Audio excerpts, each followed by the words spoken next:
Welcome to the Real News Network. I'm Paul Jay. In Monday night's debate between Trump and Clinton, the talk about foreign policy was paper thin, but there were some revealing things or moments about it.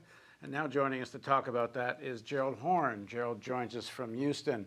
Gerald holds the John Jay and Rebecca Morris Chair of History and African American Studies at the University of Houston. Thanks for joining us, Gerald.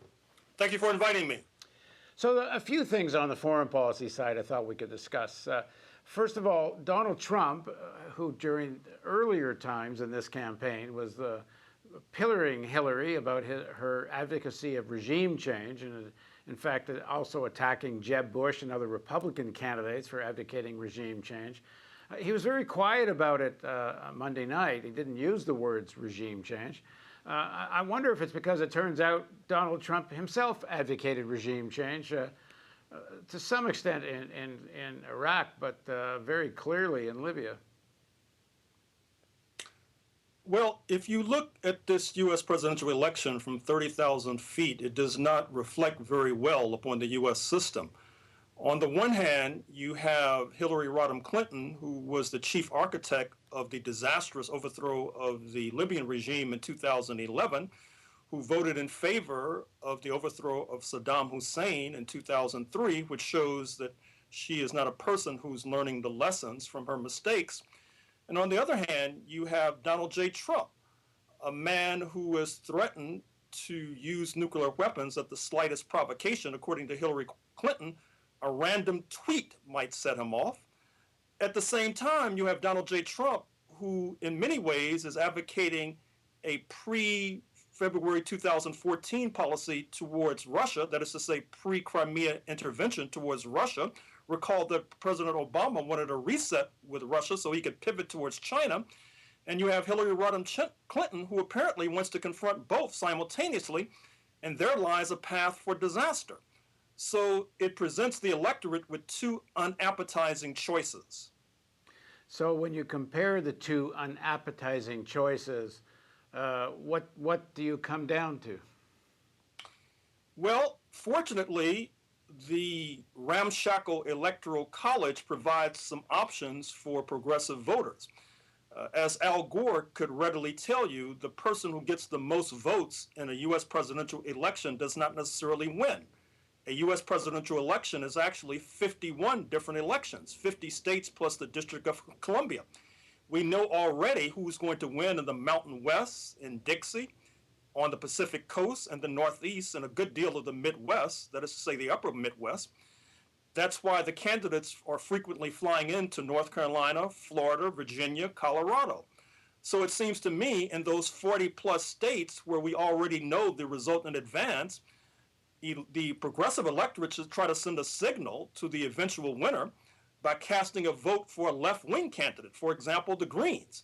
I think that will be a vote that is not only counted, but weighed, and will weigh very heavily upon any trigger-happy U.S. president who's sworn in January 2017. And what about in the swing states? Well, that's a horse of a different color. I would urge and encourage the voters in the swing states to study the polls very carefully.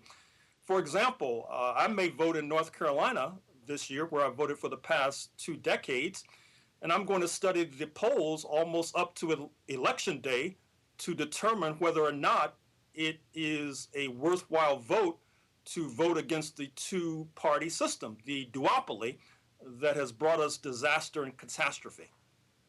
So what exactly does that mean? If you're in a state where Trump has a chance to win, how do you vote? Well, assuming the Green Party does not do significantly better than it is, because right now it's polling, I don't know, at best, in some of the swing states, at best, 2 to 4%, if that. Well, first of all, let me say that I think that the strategy of trying to defeat Trump by focusing on that 2 to 4% that's voting for the Greens and trying to encourage them to vote for Hillary is not a very wise strategy. First of all, we're not talking about that many people. I'm baffled and befuddled why the progressive constituency is not going after that double-digit constituency in the U.S. working class, particularly the Euro-American working class that pledges its vote to Donald Trump. That's what we need to encourage. That's what we need to be lobbying. That's what we need to be browbeating, rather than browbeating the 2 to 4%. I can't understand that. But encouraging them to do what? Encouraging them to change their vote from voting for Donald Trump. To voting for who?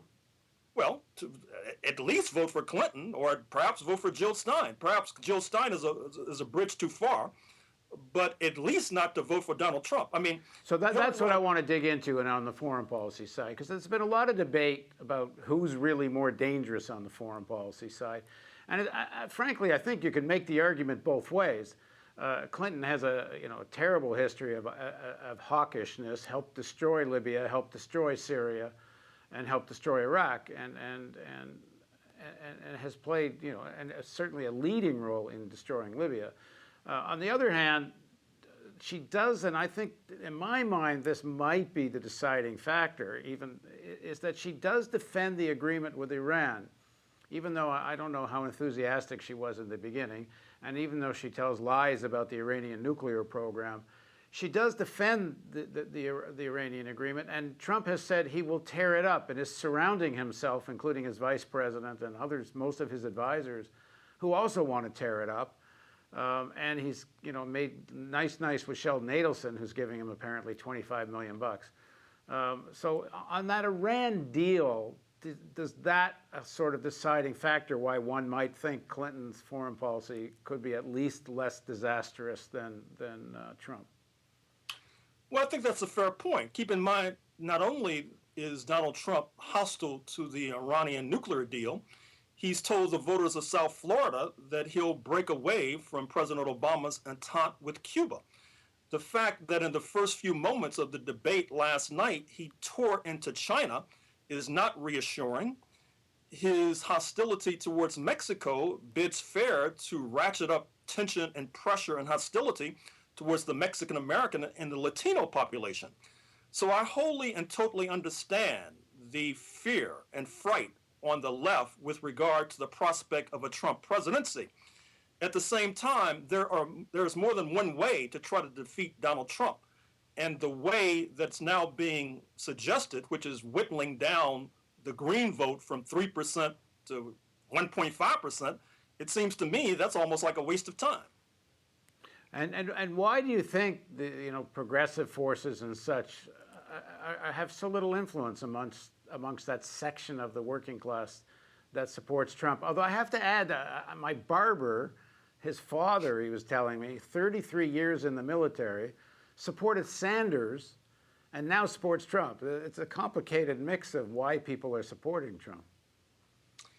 Well, it's very complicated. We'd have to take a stroll down memory lane. We'd have to go into the corners of U.S. history and talk about how the United States was formed as a slaveholders' republic, despite the propaganda to the contrary. And there was a kind of Faustian bargain between the Euro-American poor and working class and the Euro-American ruling elite to loot and plunder the Native Americans and then stock the Native Americans' former land with enslaved Africans. And that kind of trend has continued down to this very day, facilitating Faustian bargains and corrupt bargains between the ruling elite and the working class. And the fact that some supported Sanders and now support Trump only suggests to me a kind of political illiteracy. That is to say that I guess what they're suggesting is they want a disruptive factor, which is why they voted for Sanders then Trump. But the fact that they're now voting for Trump, it seems to me, is beyond contempt. I think another step to that, the fact that half, it seems, if the polls are to be believed, half of people who are registered to vote, and I think it's very important, how many of the poor of the country are not registered to vote, and so are not taken into consideration in this kind of polling. And I don't know, I know as many as 40% of people don't vote in presidential elections. I don't know the numbers on people who are not registered, but it's significant. But the fact that half the people that can vote might vote for Trump, does it suggest there is a serious social basis for fascism in the United States, perhaps to an extent that we've never seen before? Absolutely there is. I mean, any country that was born on a platform of extending, expanding enslavement of Africans post 1776, then fought a civil war supposedly to abolish slavery and pivoted towards US style apartheid, any country which has such a sordid history obviously carries within it the seeds towards fascism or a distinctive kind of neo-fascism. That's the danger we face in 2016, and that's why so many people are so upset with the prospect, perhaps, of a Trump presidency. But I don't think we should lose our wits and scary towards the easy option, which is just encouraging everybody from the Atlantic to the Pacific to vote for Hillary Rodham Clinton. Once again, I think we need to study the polls wherever you're voting and make a decision based upon what you ascertain. Let me make one more point.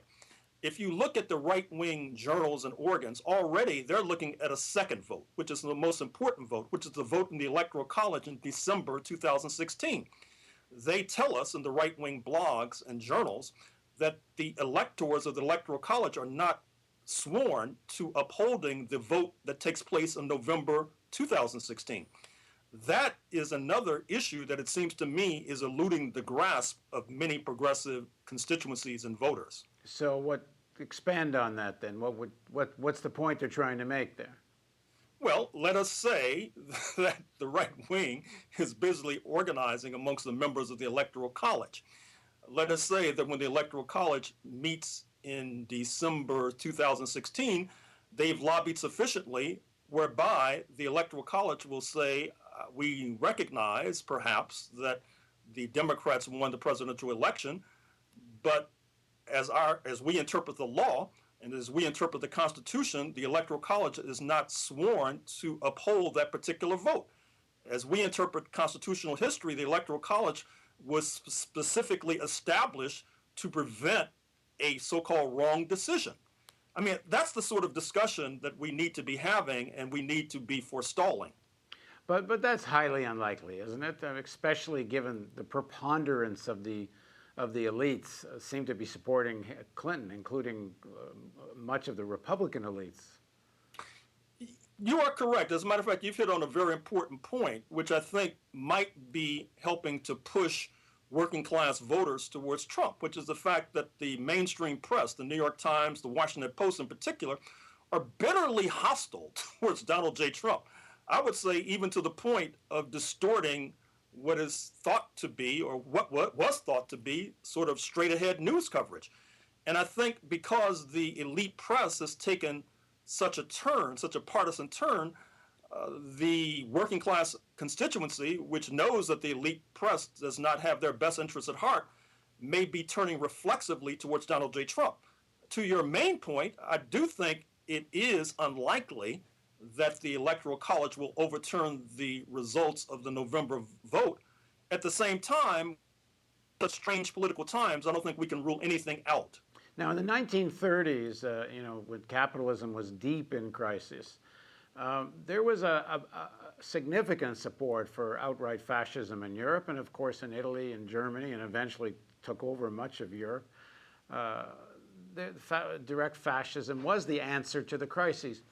In the United States, there was a real battle over what was the answer for the crisis in the United States, and there were certainly those that loved Adolf Hitler in the United States, including Henry Ford and a whole section of the American elite. But the New Deal won out, the idea of a compromise with the working class and trying to create the conditions for a revival of the economy based on state intervention, Keynesian kind of expansion of stimulus, and so on and so on. More or less trying to forestall deeper radicalization of the American working class and not impose a direct kind of police state militarism and so on. Do you think the conditions are different now in the sense that are there more of the elites willing to go down that kind of road, which I think is represented not so much by Trump's rhetoric, but by his alliances? The 1930s needs to be distinguished from today, insofar as in the 1930s you had a surging labor movement, particularly in the steel workers union, the auto workers union, the rubber workers union in Akron, Ohio. You had left-wing political parties with membership in the double digits in terms of the thousands. Today, we're facing deindustrialization. Today, one of the strongest bases for Trump's support rests in coal mining country in eastern Kentucky and in West Virginia. So I'm not sure if we can be reassured by the fact that in the 1930s, the United States was able to escape a unique form of neo-fascism. I think the danger is actually greater in 2016 than it was in 1936, for example. All right, thanks for joining us, Gerald, and we'll continue this discussion as the election proceeds. Thank you. And thank you for joining us on the Real News Network.